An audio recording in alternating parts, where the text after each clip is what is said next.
dozens of Black culture podcasts like Black Stories Matter, The Nod, Black History Boot Camp, and dozens more. iHeartRadio, #1 for music, radio, and podcasting, all in one app.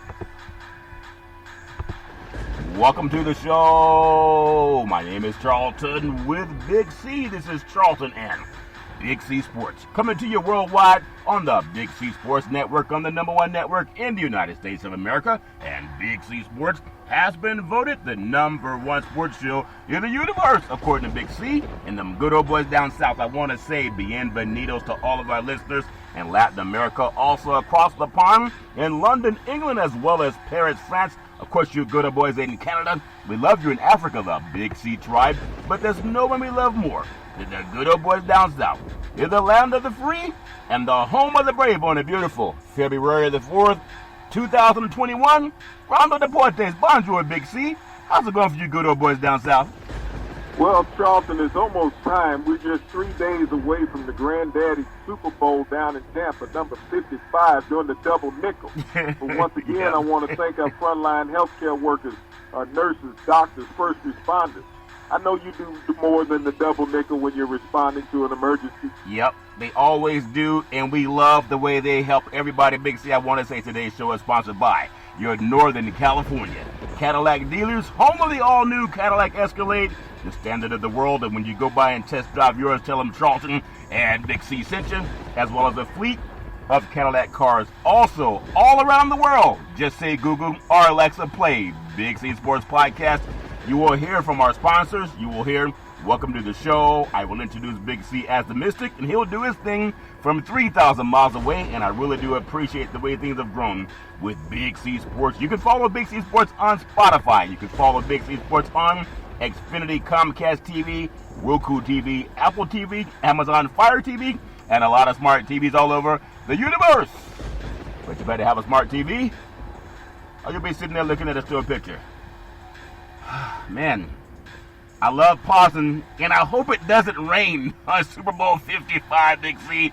I really hope it doesn't rain, but I'll never pause on our Veterans Crisis Hotline. They really are experienced, helping veterans and their loved ones can help. Big C, why should everybody care? Well, everybody should care, Charlton, about our great veterans who have served this country of America when they return back home and try to assimilate back into society. But it always hasn't been that fortunate for all our veterans, Charlton. We lose over 2,000 a day to suicide, a very horrific number. I know we give out the National Suicide Prevention Hotline number, Charlton, but it's just not enough. It needs to become more of a concerted effort amongst all Americans, especially our politicians, Charlton, who are always haggling in Washington, D.C., and stumping for those veterans votes, saying what they're going to do for them once they get into office. But unfortunately, when they get into office, they have a tendency to forget about the veterans, Charlton. And that's one of the reasons why we lose over 2,000 a day to suicide. So we need those politicians to stand up and speak more loudly about our veterans and what they're doing for our veterans on a daily basis. Don't always leave it up to the general public. Very well said, Big C. But that's why I love doing our part. 800-273-8255. That's 800-273-8255. Or you can text 838-255. That's 838-255. If you're online, simply go to veteranscrisisline.net. That's veteranscrisisline.net, and you can get our veterans some help. And I really love doing our part. Also, I'm very happy to be affiliated with Valley Homes Weekly TV on Dish TV, DirecTV, AT&T Uverse, TV 53, home of the San Francisco Giants, and the Say Hey Kid, as well as the home run king, Barry Bonds. When you reach out to him, just tell him Big C sent you. Our goal is simple: recruit 10,000 real estate agents and brokers all over this great country, putting people back to work just like McDonald's does it. Car dealerships do it. Sports teams are doing it too. Watch TV and real estate work for you. 800-772-8624. That's 800-772-8624. If you're looking for opportunities in real estate, go to bigcsports.pacwm.com. That's bigcsports.pacwm.com. Most of our loans are underwritten by Quicken Loans and Rocket Mortgage. They have a commercial on Super Bowl 55, and we're a part of that team on the wholesale side. I also want to say thank you to Xfinity, Comcast TV, and Comcast Spotlight for presenting Big C Sports to the universe. Just like God said, Let there be light. Open your cell phones and say play Big C Sports Podcast. You will see all of our apps pop up from anywhere in the world, and I really do appreciate the way things are growing with Big C Sports. Big C, I believe in paying homage to our brethren, and I want to thank ABC Sports. I've been watching ABC Sports since I was a little boy. ABC Sports did a promo on Big C Sports last night talking about the Golden State Warriors, Steph Curry, and also Klay Thompson. And then I heard your friend, Hall of Famer, Brett Favre from the Green Bay Packers. He also had a promotion on Big C Sports, saying he wants to do a podcast to talk sports and politics. Big C, your thoughts? Well, Brett Favre is always about whatever side is funny talk, and that's where he wants to be. Yeah, he wants to be wherever. What'd you say? 55? That nickel has a 5 on each side, if that makes sense to you. It's all fair, 11 war. Sometimes people are late going to class. A lot of good things happen in the world of sports. I think today in California, last I checked, we're still in winter. But I'm telling you, Northern California, it's been raining, then it's been just overcast, and then it's clear and sunshine. Big C, it's sunshine. It feels like it's like 70 degrees in wintertime. I know it's a lot different for you good old boys down south, Big C. Your thoughts? Charlton, we're happy with whatever the day brings, whether it's rain, sunshine, overcast. We've gotten accustomed to being disappointed. Yeah, it's okay. Yeah, spoken like a guy that doesn't have access to the SEC recruiting paperbacks, if that makes sense. Yeah, it's all fair and love and war. Man, I love so much about what's going on in the world of sports. And, as you said, just a couple of days away from Super Bowl 55, Big C, there are 5 Super Bowl records that may never be broken. It's like people always say, well, that record will never get broken. Well, people do break records, Big C. But think about it. I want to get your thoughts on something. You think about the Chicago Bears. That Chicago Bears, they allowed just 7 yards rushing in Super Bowl 20, Big C. Think about it. 7 rushing. That's a lot. That's a lot of defense.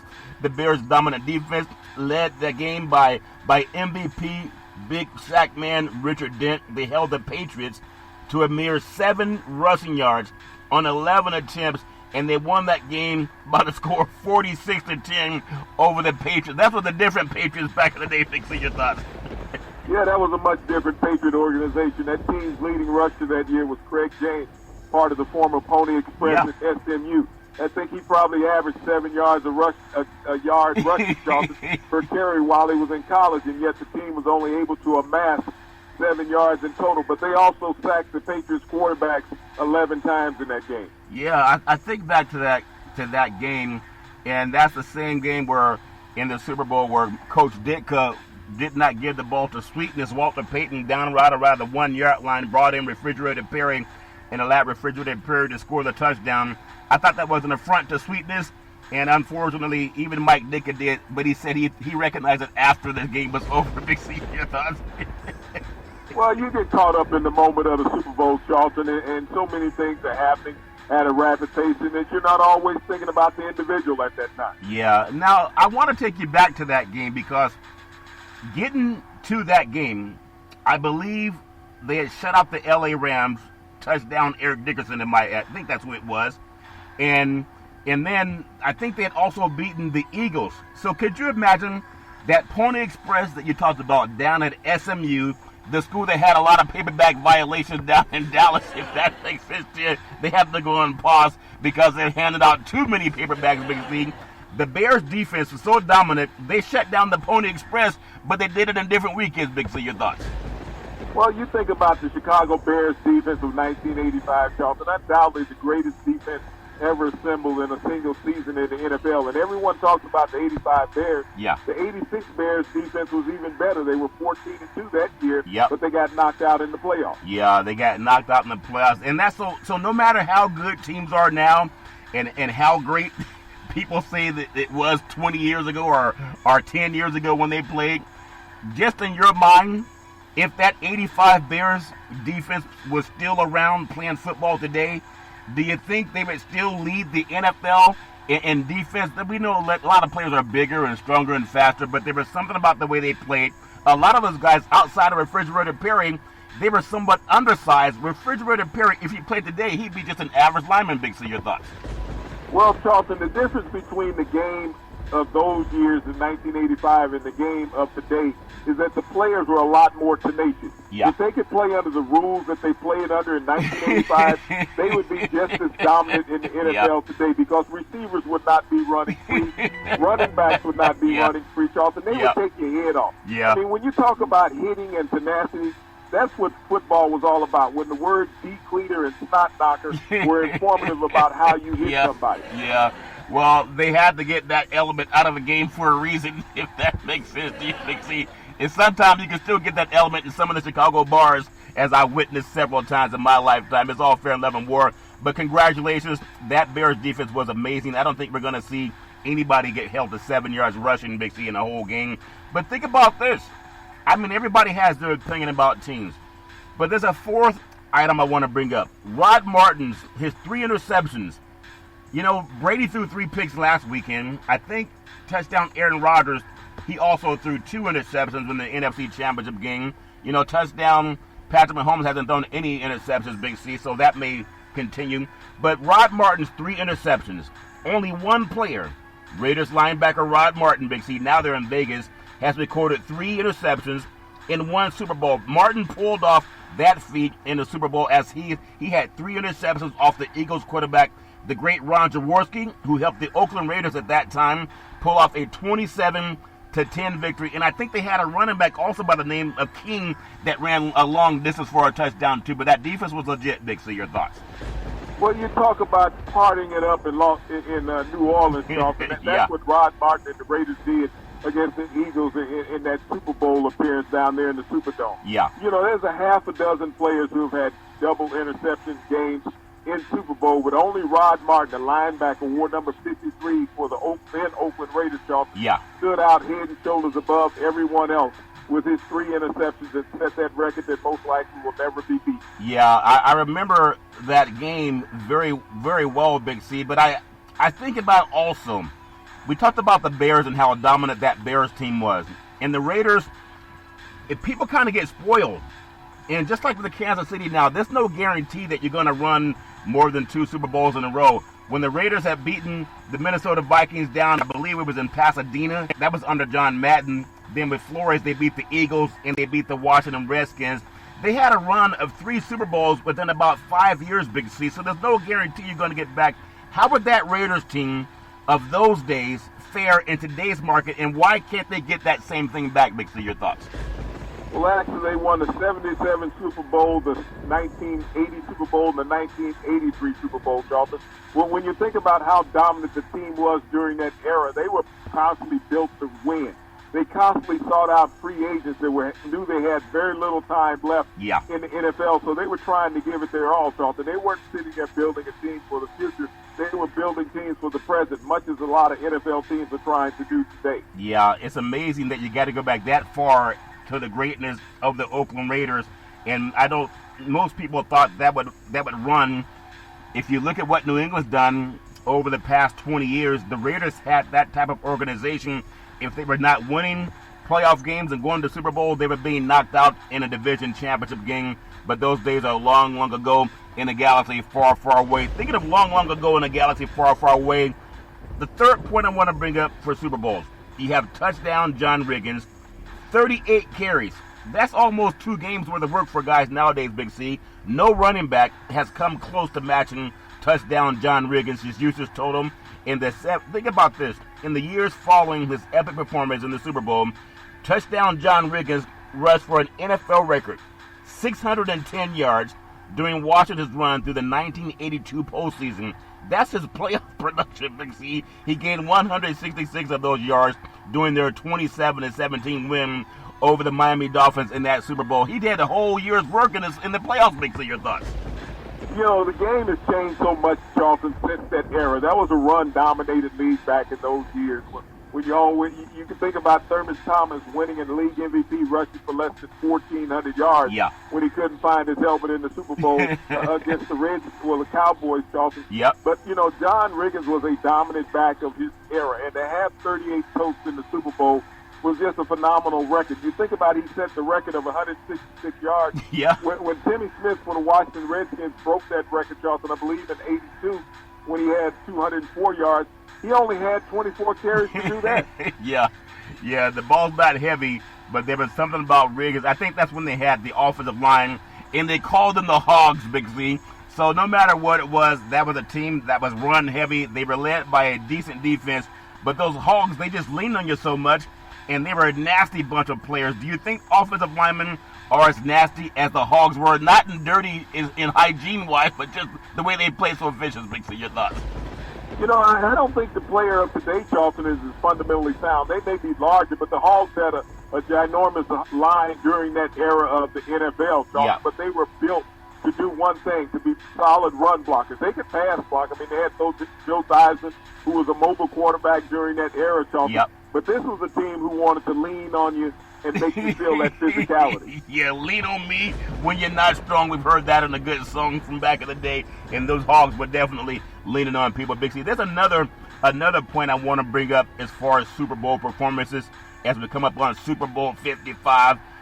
Bob Griese, I won't call him touchdown Bob Griese because he was most likely hand the ball off Bob Griese was his name, Big C. Bob Griese, he had you would never hear about this now. Maybe you would hear about it in a quarter. He had 7 pass attempts in the Super Bowl. Griese threw 23 passes, and it was a Miami's 24-3 loss. Think about this, 24-3 loss. He threw a combined 18 passes in the next 2 Super Bowls. That included 7 pass attempts in the Dolphins' 24-7 win over the Minnesota Vikings in the Super Bowl. I think it was Super Bowl 8 for that one. And then Griese spent most of his afternoon, he would just turn around and hand off the ball to MVP Larry Csonka, who ran with 145 yards and 2 touchdowns on 33 carries. Big C, your thoughts? You know, you think how much the NFL has changed, Charlton, from that bygone era of the 70s, that a quarterback could get away in a game throwing just 7 all-three passes. You'll see 7 passes thrown by each of the quarterbacks, Charlton, Yeah. in Sunday Super Bowl in the first 2 series of the game. Yeah. They'll both eclipse that number. Yeah. But the game is a bygone era where it was all about keeping the ball on the ground, and you knew you could, cut down on your turnovers by doing that. Now it's all about big plays and excitement. Yeah, big plays and excitement. So I want to bring up Bob Griese because he played on the undefeated Dolphins team, the 72 Dolphins team, that only team that went start to finish undefeated in the NFL. And they would automatically say a player like Griese is a Hall of Famer. But they're not Hall of Famers based on how many yards. They weren't throwing for 4,000 yards in a season and 40 touchdowns in a season. So why do they get to be called Hall of Fame? Have the standards changed, Big C? Your thoughts? The standard has changed greatly. I mean, you talk about Bob Griese getting into the Hall of Fame with the paltry numbers that he had as an NFL quarterback. Yeah. His 2 Super Bowl victories catapulted him in. You look at Lynn Swann, who made it into the Hall of Fame, Charlton, 366 catches. Travis Kelce gets that over 3 years in the NFL. Yeah. So, Yeah. The standards of excellence have changed over the years. The criteria have gotten much more difficult, Charlton, to establish greatness in the NFL. Yeah. Because we have so many great players now. The exposure through television and multi-levels of media have made it much more difficult for players, but you cannot compare players of the past to present players because there's so many running backs in the Hall of Fame, Charles, who have less than 10,000 yards rushing versus players who can't get in who have more than 10,000 yards rushing. And then also look at the quarterbacks of the modern era who have over 50,000 yards passing versus where you can look back and see quarterbacks with less than 35,000 yards passing in the Hall of Fame. Yeah, not a lot of frequent flyer miles, but I do want to ask you because right now, the run-pass option, the quarterbacks that we see today, you have Tua Tagovailoa down there in Miami, at least for now, and then even if you look up north in the Buffalo Bills, you have Josh Allen, and then if you look at Cam Newton with the New England Patriots, all of those, the New York Jets, they're probably going to make some changes at quarterback too. But they're no longer looking for the guy that can turn around and hand the ball off. It's amazing. The guys that are setting records now, at the time when Griese was doing his thing, they would not even have been quarterback. They would have been a receiver, Big C. Your thoughts?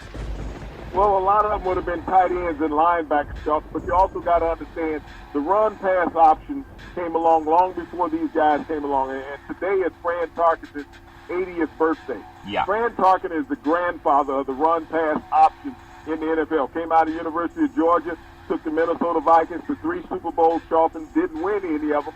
One of them was one of those losses to the Dolphins you just talked about when Zonka was MVP and Greasy only threw 7 passes. But Fran Tarkin invented the run-pass option in the NFL. That's why they call it Scrambling Fran. Yeah, Scrambling Fran. And happy birthday to Touchdown Scrambling Fran, part of the Purple People Eaters. That's why they were oftentimes in the Super Bowl. The Purple People Eaters, those good old boy Alan Page and them good old boys. Big C, I want to bring it up to really, I guess it's an anthem of football and being successful. But in a Super Bowl, the whole world is watching. I heard Doug Williams on a program this week, and he was saying the Super Bowl is a corporate event. But the game doesn't change for the players. The only thing that changes is the outside corporations, and then half of the country tunes in for the Super Bowl, Big C. But when they tuned in for the Super Bowl, what they saw with the great touchdown Doug Williams, Washington's 35 points in one quarter, Big C, during a record-setting quarter. The great Doug Williams scored 35 points, racking up 356 yards of offense. Amazingly, Washington was able to do this despite having the ball just 19 plays, Big C, while possessing the ball for just 5 minutes, 54 seconds. Clark actually finished the game with the then Super Bowl record 193 receiving yards, and then Smith had 204 rushing yards. But you believe that remains a Super Bowl record? And then touchdown Doug Williams was punished for being so great over your friend John Elway. He finished the game 340 yards, 4 touchdown passes to earn the game's MVP award. He became the first African-American starting quarterback to win the Super Bowl because he was the first one given a chance. Big C, your thoughts? You know, this was a showcase of African-American talent, Charles, on the grandest of stage. You had 3 African-American players set Super Bowl records on that day. You know, Gary Clark, receiving yards. Timmy Smith, rushing yards. Doug Williams, yards passing in a game, as well as points put up in touchdowns in a quarter, Charles. Yeah. This is one of the most exquisite performances that we've ever seen in Super Bowl history. Whether you want to talk about the greatest show on turf, comeback, all of these things, Charlton, Doug Williams is the forebearer of the greatest performance in Super Bowl history. Yeah, so knowing that, and he has a record, Big Z, what prevented him from being able to play again? He wasn't injured.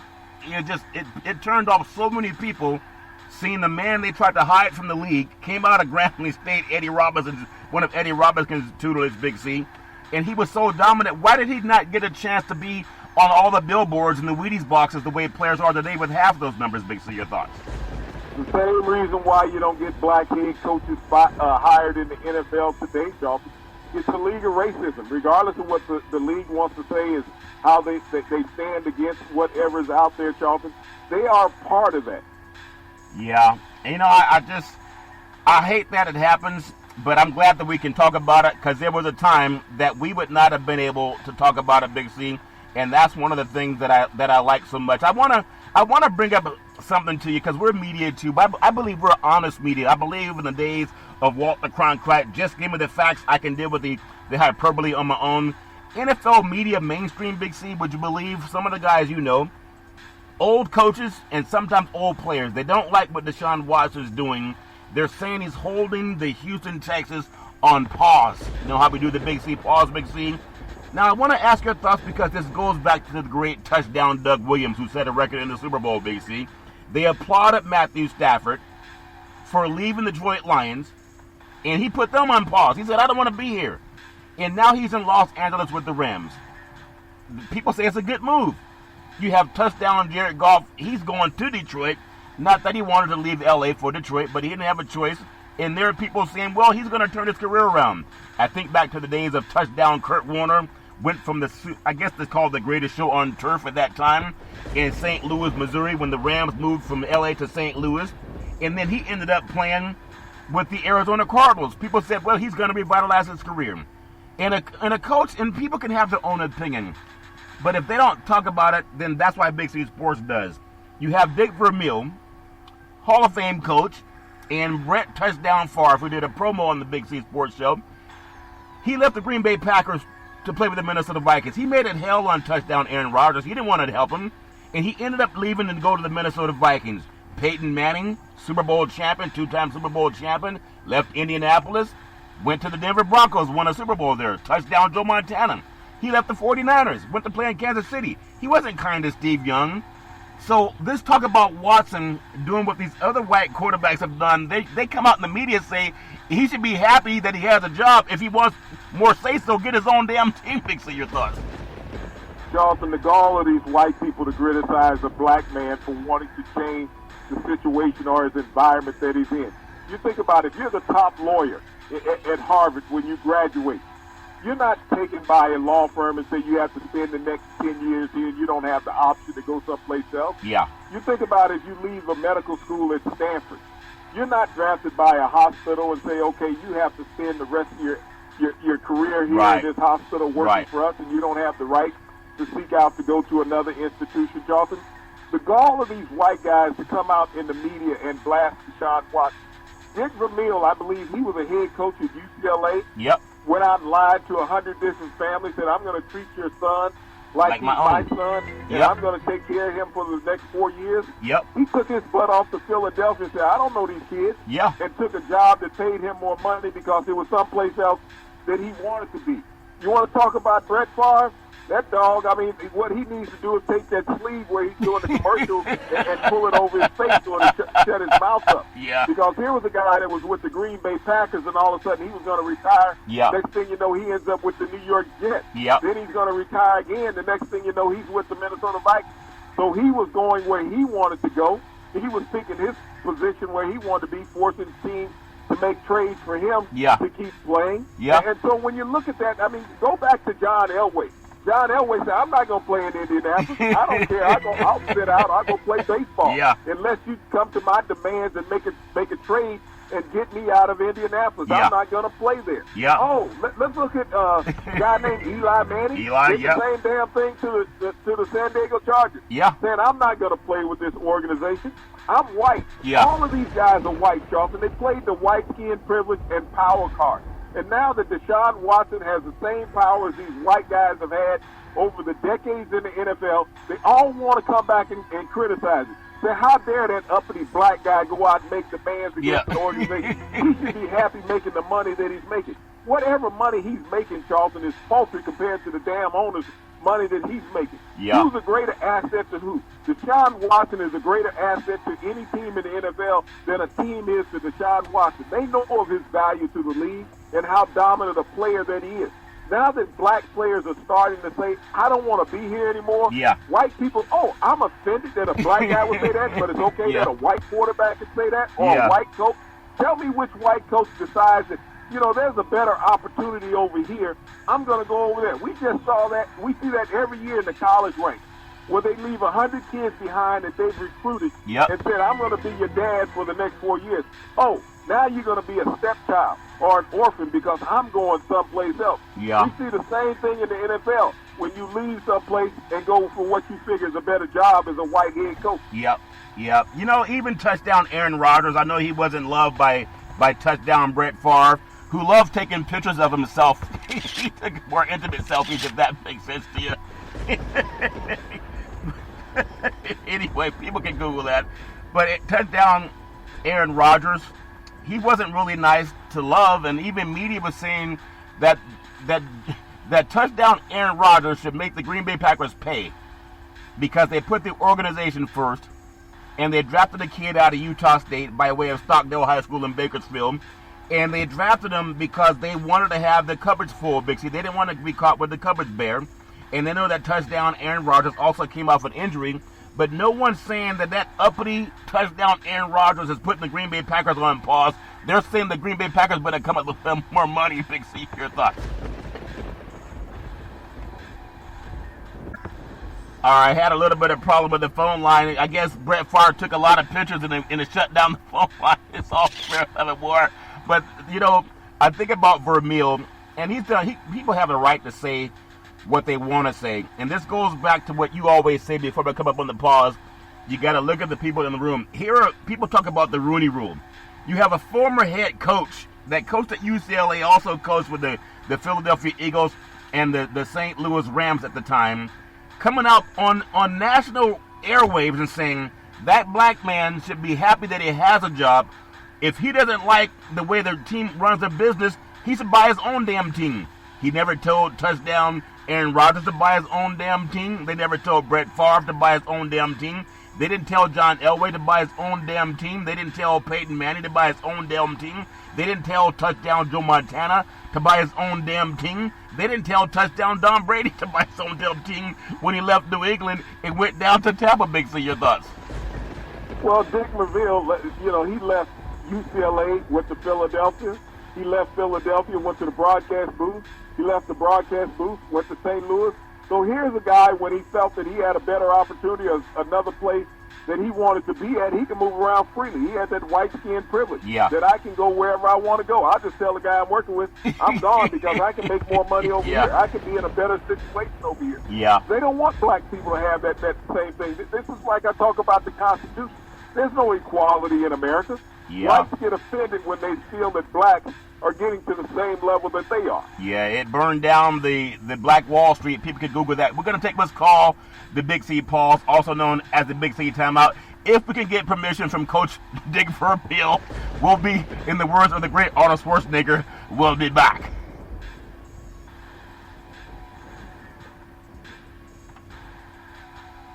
All right, we are back from the Big C Pause, also known as the Big C Timeout. You can follow Big C Sports 24 hours a day, 7 days a week on the #1 podcast network in the universe, iHeartRadio Podcast. You can follow Big C Sports on Apple Podcasts. You can follow Big C Sports on Google Podcasts. Always rise and shine. I really do appreciate Xfinity, Comcast TV, and Comcast Spotlight for presenting Big C Sports to the universe. Just like God says, let there be light. Open your cell phones and just say play Big C Sports Podcast. You will see all of our apps pop up, and I really do appreciate the growth of Big C Sports. If that's okay with Dick Vermeil, that we're getting more people covering our show, and I really do appreciate that. It's all fair and love and war, but I really wonder when we think about the Rooney Rule, and I know Roger Goodell, they're trying to do a thing for equality, and this is why when people say don't talk politics, that's for dumb people. If you're dumb, don't talk politics. But I realized, because I've had respect for what I knew about Vermeil, but if we talked about Black History Month, Big C, and of all the great achievements of black Americans, all life began in Africa. Even Dick Vermeil's lineage, Big C. But if you can have so much pushback that you're even able to come out in public and tell black men, just be happy you got a job. If you don't like the way things are, buy your own damn team. But they don't say that the white guys. At what point in time do we even think that people like him are going to make a change, Big C? Your thoughts? I mean, people like him, what do you mean? White people, Charlton, because he is very white. I mean, this is the way that America's always been. I mean, we've heard this slogan for the last 5 years. Take back our country, Charlton. Make America great again. We want to get rid of all people of color, regardless of where they came from. We don't want them here. We want to be prominently white. And you have these people making those statements. They're making the same statement about the NFL on all levels, present and former players. Yeah, present and former players. That's why I appreciate just give the man a microphone and let him elucidate on the subject, if that makes sense to you. But I want to bring up something that's also, if we don't talk about it, then we're just a culpable. The NFL is a season like no other, Big C. And I love the fact that we have opportunities. But it's amazing, even with comments coming from Dick Vermeil, and imagine all of those black players that played for him and helped make him a multi-millionaire. And I know that Marshall Faulk was one of them, Big C. DeMarco Farr, they had so many great players. From Jones that made a great stop for the Rams in the Super Bowl. Even going back to the great players that played for him in Philadelphia, black and white, Big C, but especially for the African-American players. But this will come to a climax on Sunday in Super Bowl 55, Big C, the Kansas City Chiefs and the Tampa Bay Buccaneers. This will be the first Super Bowl in history where both teams are represented by 3 African-American offensive and defensive coordinators. These are the guys that Dick Vermeil would say, if you don't like the way things are, go buy your own damn team. As opposed to speaking up and saying, I can help us get to a Super Bowl. And of the 48 coaches that are representing both teams, you have 20 are African-American coaches. And to our female coaches, 2 of them are female coaches, Big C. So even though they've done it against the odds. They've done it with people really behind the scenes not wanting them to succeed. And I know at some point in time we got to keep calling it out, Big C. Your thoughts? Well, I think this is a great way to pay homage to the Black History Month, Dolphin, is that you have 20 African-American coaches coaching in the Super Bowl in Super Bowl 55 on Sunday. Yeah. You think about having both offensive coordinators in this game, Charlton, being African-American. You think about having a defensive coordinator in this game being African-American. 3 black men representing the second most powerful position on football teams, Charlton. So, I mean, that's a bit of progress that we have made as a coach. Yeah. And to also be accompanied by 2 female coaches making an appearance in the Super Bowl, Charlton, on the sideline. So when we talk about historic events occurring during Black History Month, Charlton, this is just another one of them. Yeah, it's just another one of them. And I want to make sure we pump up your microphone also, Big C. But I do appreciate that for anybody, when you're seeking opportunity, just know you got to fight for it. Just like football players, they work hard in the offseason to get bigger, stronger, and faster. And they gotta have that mentality also in corporate America. I do appreciate our decent, fair-minded Caucasian brethren that know they benefit from a skin privilege. Not that they want to, but they just do, the way the country was founded, Big C. But I do appreciate men that get opportunity, and I wish everybody nothing but the best, men and women, no matter what color you are. I want to bring up there's something going on. You know, NFL is watched by, there's 350 million people in the United States, 330 to 350, whoever counted them, Big C. I didn't count them all. Somebody counted me in the census count. But at the same time, about half watch the Super Bowl, and it's the biggest watched event in the world for one day.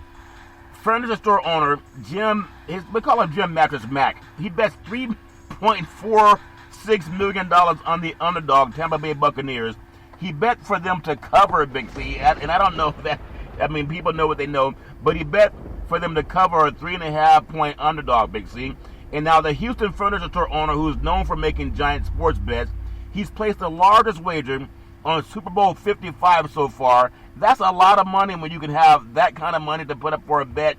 And keep this in mind, Big C. If he gets to what he wants, if they cover Big C, he'll win $2,720,000 if Tampa covers the spread, Big C. Your thoughts? Well, you know, that goes back to that old saying, you never know what somebody's hiding in their mattress, Charlton. So I guess in that mattress store, he had a lot of bills that he stuffed into the mattress, and the mattress got too full, and then he pulled a few out and make a bet on the Super Bowl. Yeah, the IRS might want to make a trip down to him, like, where'd that money show up from? You didn't have it in the bank. So who pulls out $3.46 million and goes down to some bet guy and say, hey, I want to put this on the game. I have a feeling the team may not cover the point spread. It's all fair, love, and war. People do what they got to do. I want to think about something that's also, it wasn't, it's a lot more than $3 million. Today in Black History, Big C, the Atlanta Falcons owner, Arthur Blank, this might upset Dick Vermeil and Brett Favre, but Arthur Blank, he donated $17 million to a Civil Rights Museum, Big C. He's a billionaire owner of the Atlanta Falcons, also helped found Home Depot, donating $17 million to help the Civil Rights Museum expand and offer new programming. You have Arthur Blank's Family Foundation announce that gift to the National Center for Civil and Human Rights on today, Big C. The vast majority of the money is going to fund a new 3-story West Wing at the Downtown Atlanta Museum that's going to include space to educate visitors about lynchings, and remaining $2 million that's going to be used to fund storytelling and other projects that connect the stories in the history of racial injustice in the United States, Big C. I've always told you, Arthur Blank, in my eyes, he's a lot of class, and he shows it with his money, not just his talks, Big C. Your thoughts? Well, you think if the NFL took the same stance that Arthur Blank takes, Charlton, continuously as far as fighting against racism and for equality in America, this is something that you don't hear other NFL owners standing up for. No. Yet they make their billions off of the back and the sweat of those African-American men that employ them. They can say, yeah, we pay up good salaries. Yeah, but you make billions. Yeah, they make billions, and the man doesn't have to do it. People can say, oh, he's doing it for a tax write-off. There's a lot of things he could do for a tax write-off. I'm just proud to say that he's a decent man that's done a lot to help other people, and people who don't have the same skin complexion, at least on the outward, but everybody from Africa, we all know that. I'm just impressed by that. Maybe Mark Davis is going to do the same thing in Las Vegas if that makes sense. For the Raiders, they talk about being silver and black. They can do the same thing for the black community. The most effective way to make progress, in my opinion, together as a community, is to shine a light on the issues that exist and then do something about them, Big C, so that everyone can feel a sense of understanding and support. And Mr. Blank said in a statement, his foundation previously had donated $1.5 million to help construct that museum, and that opened in 2014. Big C, your thoughts? Well, you put your money where your mouth is, which is not an overused statement, Charlton, but a factual statement. And here's a man that has stood by that. He lives in a city, Charlton, that's predominantly black. Yeah. And so he understands the plight of the black people. And so he's doing all he can to shorten that divide between the cultures. Yeah, he really is. And with that said, just when you think you've taken two steps forward, sometimes life hits you in the face and you take 4 steps backward, Big C. What is done in the dark will come out in the light. The dirt comes out in the wash, a good friend of mine always said. Is the NFL dodging concussion payouts by holding black players to a lower cognitive standard, Big C? It really is like the Tuskegee Institute. They let men get injected with, I think there was 400 black men injected with syphilis so they could see how they responded to treatment, to see if they could have a vaccine that would help white Americans. And so people have always had that wonder about, are we really being treated fair? In the NFL, now a lawsuit filed by 2 retired African-American players, Big C, it accuses the league of what they call race norming, Big C, tactics to deny them compensation for concussions sustained during their career. It's former Pittsburgh Steelers Kevin Henry and also Najee Davenport. And it's amazing that what they're bringing out, everybody's known about it and many other factors in life, but it's a shame to see it for a league that says we're anti-racism. Big C, your thoughts? Well, Charlton, you just made the statements a moment ago from Brett Favre and Dick Vermeil, saying that African Americans are lower cognitively than white players in the NFL and should be willing to accept less for the same services. Yeah. Don't even question asking for a pay raise. If you want a pay raise, start your own damn team. Could you imagine the balls on Dick Vermeil, who made millions because black men played for him, and now he's going to tell them, don't you dare ask for more money. If you want more money, then you buy your own damn team. UCLA didn't make him start his own college, and the Eagles, when they hired him, they didn't make him start his own team, and neither did the St. Louis Rams at the time. It's a shame, but I don't feel bad for any bigot that gets a microphone in front of his face and says, well, I didn't really mean it that way. Yes, you did. You're 84 years old. So 2013, the NFL agreed to pay nearly $1 billion. It was a settlement to players who had suffered chronic brain trauma from their days of playing football. We talked about the 85 Bears team, and you always say how teams are more physical back then, but we know that's not always the best thing. So race norming, it refers to the practice of adjusting neurological test scores to account for the race or ethnicity of a subject. Big C, is a crazy thing. It's a tactic that scientists have used as discriminatory practices. We heard about the bell curve, a lot of that garbage. It's amazing they're still doing this in 2013, Big C, your thoughts? Charlton, this is society. When you have white scientists and doctors, Charlton, submitting the test, and this is what it's always done. Throughout history, they've always said that blacks have had lower cognitive skills than white people have, Charlton, and you have to grade them on a different level. They give them different tests. No, you don't. You give them the same test. You give them the same amount of exposure, Charlton, that you do for each other, and you'll find out that blacks have always come out on top throughout history. They try to, take tests to make them seem that blacks have lower cognitive skills, Charlton. But if you compare it across the board, if you can run the same plays on a football team, how is your cognitive skills less than your white teammate? Yeah, you got 2 offensive coordinators in the Super Bowl that are African American, 1 defensive coordinator that's African American. Both of them are with the Tampa Bay Buccaneers, and then 1 defensive coordinator that's Caucasian with the Kansas City Chiefs. So we know when people get a chance to play and put their work out there in front of it, they can no longer hold people back. But if you don't know any better, if you didn't have shows like Big C Sports and a few other people, you may not hear about it. There's a highlight from the lawsuit. If black former players and a white player receive the same or exact scores on a battery of tests designed to measure their current cognitive function in Big C, the black players automatically assumed to have suffered less impairment. and therefore is less likely to qualify for compensation. And they're trying to say that maybe they grew up in an environment where they didn't have the high cognitive skills anyway, so what's CTE going to do for them to hurt them getting compensation? Big C, your thoughts?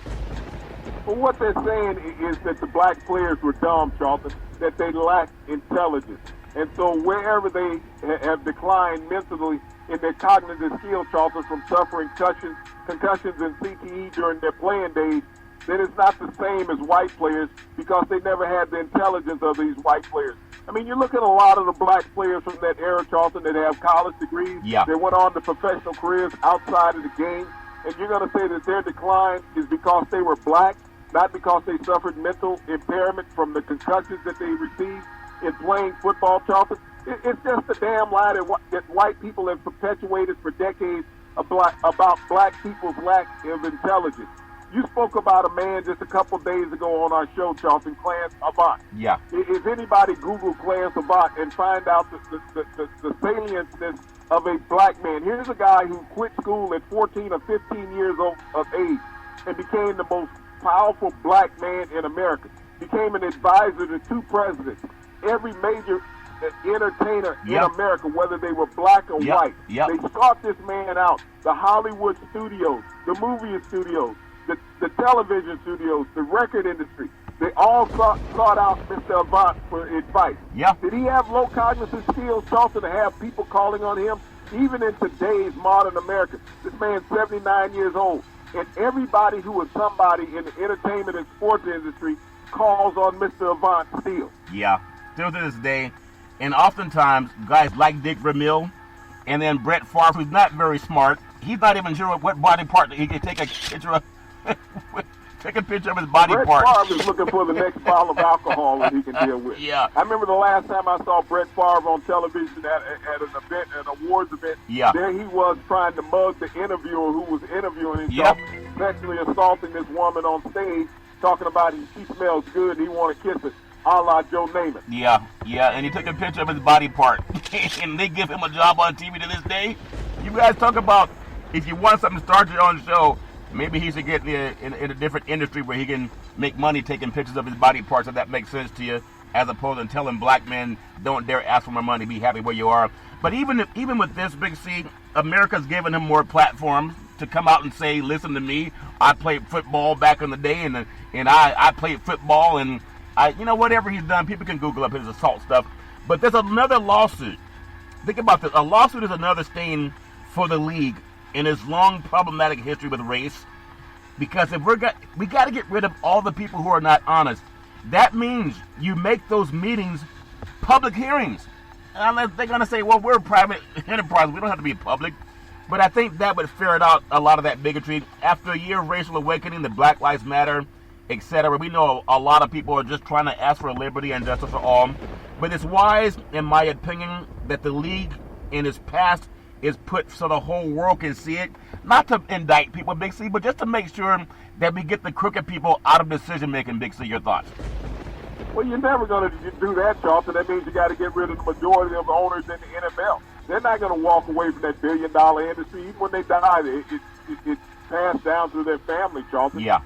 Members of the family will take over. I mean, this is a good old boys country club. You're not going to eliminate what's an American institution. But just like we mentioned, there's more coaches now than the older days, just out of Jim Crow, that the league was very, very nasty toward African Americans, openly nasty. Now the nastiness is more quiet, but there is progress, but it's not going to be easy. Sometimes you got to argue to get to the bottom of what people really want. And I think the more people have dialogue, even though it can be, what it's like being around professional athletes, nobody's going to be nice to you when you're coming to take their job and when you're trying to prevent them from winning the game. But at the end of the day, you fight hard and then you shake hands and you try to make the league better. So in my opinion, the league needs to pay these men, and the fighting this will only reinforce the racist narrative that the league has been trying to run from for years. We know racism exists in the United States. It has since 1619. It's not going to go away overnight, Big C. But what has made it subside some is that decent people of all skin colors, just like we saw people march all over the world when Rodney King was murdered in broad daylight. Not Rodney King, but the the brother up in Minneapolis, George Floyd. But even back to the King, when King was beaten, they tried to murder Rodney King too. He just didn't die, Big C.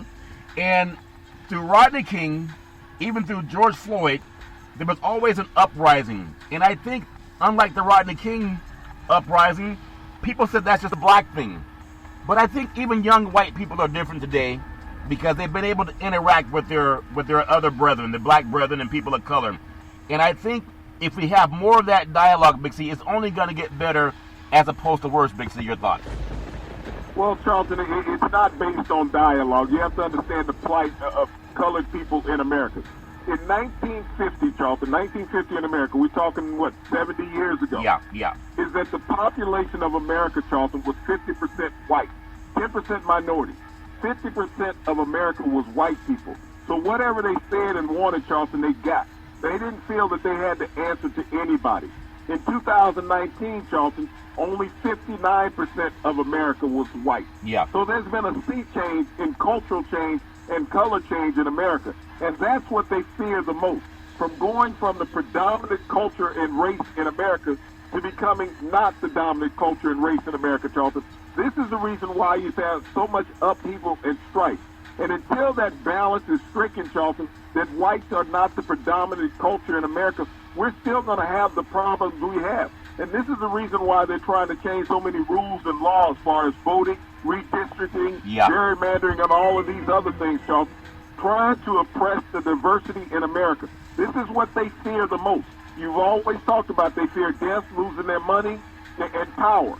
Their power, Charlton, is stuck in that 9% that they have right now as far as being the dominant race in America. Once that 9% is erased, that's when you'll see change. It's not about dialogue. It's not about having conversation. When they drop down to 49%, Charlton, at that time they will want to talk. Not until then. Well, I somewhat agree and disagree because things have changed since the 1950s on the outside. They've changed because they've lost the percentage. That's the change that has come. When they go down to 49%, Charlton, instead of 90%, then they have to give you a seat at the table. What I've always talked about, who's in the room where it happens? When you're no longer the dominant culture in a country, you have to give up seats at the table. Yeah. So now you allow those other cultures to be in the room where it happens, and yes, you'll have free dialogue at that time. Yeah, I mean, it's going to take fighting through, just like when we talk about change. First black woman from Spelman. Think about this, a black woman from Spelman. Her name is Bayshawn Holmes. I mean, everybody talks about information and opportunity. A black woman from Spelman helped get out the vote and ran the city by a black woman from FAMU and pushed a ticket with a black woman from Howard over the top. And now we have a black American vice president of the United States. And it's always been knowledge that historians have known about African Americans as the original people on planet Earth in Africa, Big C, that migrated all throughout the world, the diaspora of people that went all throughout the world, and people have different skin melanin, and that's why they look the way they do. But there's a dominant and a recessive trait. I think the more we talk about that, instead of letting ignorant people say that people came from whatever ethnic group, I think that helps a lot more if we have those conversations. And it is political, it is sports-wise, because it's honest, Big C. Your thoughts? Well, Charlton, it goes back to the 15th Amendment, when blacks were allowed the opportunity to vote. But yet, all of a sudden, whites wanted to bring in Jim Crow and all these other things to prevent blacks from voting. They knew that voting for blacks and people of color presented power. They did not want to relinquish any of the power, and the power that they controlled was the power of the vote. Yeah. It wasn't about education, it was about the power of the vote.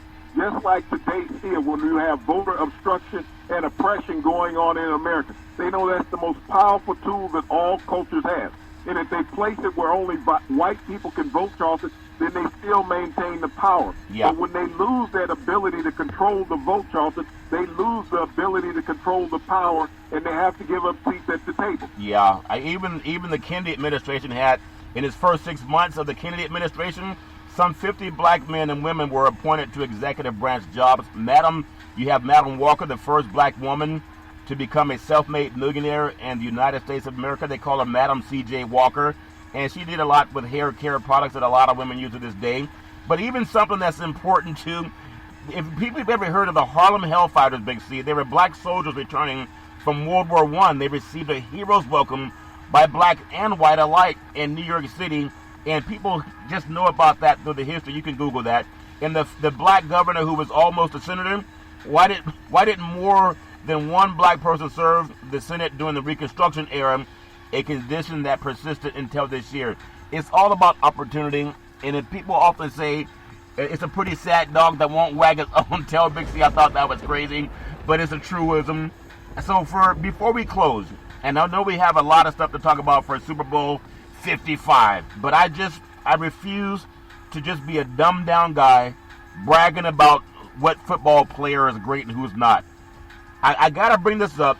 NFL Rookie of the Year, Justin Herbert, out of the Pac-12 champions at that time, Oregon Ducks, the Los Angeles Chargers. How did Coach Anthony Lynn listen to this, Coach Vermeil, how did head coach Anthony Lynn get fired when he helped develop this year's NFL Rookie of the Year and Justin Touchdown Herbert? Isn't that amazing? The Rookie of the Year coach got fired, Big C. Your thoughts? Well, Charlton, you got to look at the number of coaches that will be drafted in front of him, Charlton, of the Los Angeles Chargers, and how many of those coaches kept their jobs. It's not about being the Rookie of the Year. It's about the overall team performance, and they moved into a new stadium. They wanted a high-profile guy that they felt that fit the image of the owner, Stan Kroenke, not Kroenke, but I can't think of the name of the family out of Stockton, California. Yeah. That wanted to be the face of their franchise in that city at the new stadium. Yeah. They didn't want to be represented by a black man. Yeah, the Spanos family, they did their thing. In fact, he made his money in working with migrant workers that would have been rounded up by the POTUS administration, giving migrant workers food, making food for them, saved up money and started building construction and real estate and then bought the Chargers. It's all fair and love and war. So the Chargers quarterback, Justin Herbert, named the 2020 Pepsi Zero Sugar NFL Rookie of the Year. They got to get a lot of sugar out of the diet. But he did play his first game starting quarterback for the Chargers September 20 when Tyrod Taylor got injured. He's 22 years old, chosen for the annual honor from 5 finalists, each selected for their outstanding performance through the 2020-21 season. And if you think about other nominees, Minnesota Vikings had a nominee in there too. Notice that I just wanted to point a finger in your eyeball. No one from Alabama got chosen. In fact, no one from the SEC was given Rookie of the Year. It went to a Pac-12 guy. Big C, your thoughts? It went to a Pac-12 quarterback with a losing record, Charlton. How will his career go after this? Will he continue on with a losing record, or will he learn how to win in the NFL? Yeah, he's going to learn how to win. He's been doing his job. Their defense has to get better. But I know everybody has their own thoughts about Dick Vermeil and telling people of color, if you want better, get your own team. Isn't it funny? He must follow Big C Sports. We were telling people, start your own league if you won't get the share opportunity. But oftentimes you take what you can and make the most of it. And I know Deshaun Watson will make the most of it. Ironically, there are men who, if given the chance, have shown going into the Super Bowl that are making the most of it. So I hope it doesn't rain in Tampa. They're saying, depending on what media you listen to, they're saying there might be some thunderstorms or partly cloudy. Other people say it might be sunshine. Big C, your thoughts? Welcome to the Southeast, Charlton. The weather changes. Sit around for a couple hours. If you're not happy, you'll see something else. Yeah, we don't want to see any thunderstorms. NBA basketball doing their thing. Sacramento Kings got to win over the Boston Celtics. They've been playing good basketball lately up in Northern California. I want to thank ABC Sports for doing a promo on Big C Sports. They were talking about the Golden State Warriors and Steph Curry and Klay Thompson, so I really do appreciate the mention from ABC Sports. I believe they also are the proud owners of ESPN. They won't give us credit, but the daddy will. How about the local sports anchors won't give us credit, but the daddy will, Big C, your thoughts? Well, Charlton, we're happy to get recognition from anybody, but, it's not about what those other companies do and say. It's about what we continue to perpetuate. Yep. As long as we continue to grow, stay fast, and stay direct on message, we will be okay. It's not about what they say. Yeah, it's always nice to rise and shine. Everybody rise and shine. I hope that we have great success for this Super Bowl. It's different. Media day is a lot different. Nobody's congregating around. There'll be a lot of smaller social distance meetings, people doing a lot of Zoom calls, calling over the phone. And if the NFL can follow the design of Big C Sports, we've been doing it on a phone call for, 5-6 years now, Big C, your thoughts? Well, I just want the NFL to find some fairness within its ranks, Charlton, to stop talking about equality and they oppose systematic racism in America and inequality, Charlton, and start implementing that in some of their actions. Yeah, implement that in some of your actions. And for people that don't believe in equality, at least shout them out so they can't keep hiding behind closed doors. It's all fair in love and war. Big C, back in the day, there was a man by the name of Drew Boudini Brown. He was known as Muhammad Ali's right-hand man, and he would always tell Ali, float like a butterfly, sting like a bee, rumble, young man, rumble. With all you've got to use, how can you lose? Big C, what are you looking forward to in this sports universe? I know we've talked a lot about the NFL in this show, Charlton, but I want you to take a look at the top collegiate recruiting classes going into 2021 in college football and see where the SEC as well as Alabama ranks. That is a stepping stone to get to the next level, the NFL. Once again, I want to thank our frontline healthcare workers, our nurses, doctors, and first responders. You've already gotten to the pinnacle. Always gotten to the pinnacle. Black History Month, black coaches. There are no black coaches in the SEC. There are 4, maybe even 5 in the Pac-12. If you want to pay your bills, come out west. If you want to work for free, then go to the SEC. You can follow Big C Sports 24 hours a day, 7 days a week on the #1 podcast network in the universe, iHeartRadio podcast. You can follow Big C Sports on Apple Podcasts. You can follow Big C Sports on Google Podcasts. There's so many apps, and I really do appreciate the way things are going with Big C Sports. As my mom always says, there's never, ever an excuse for racism or domestic violence. If you know any man, woman, or child going through that garbage, please pick up the phone and ask for help, because no man, woman, or child should ever have to go through that garbage on their own. And as we always tell you on every Big C Sports show, we thank you, we appreciate you, and we hope that you have a super fantastic day.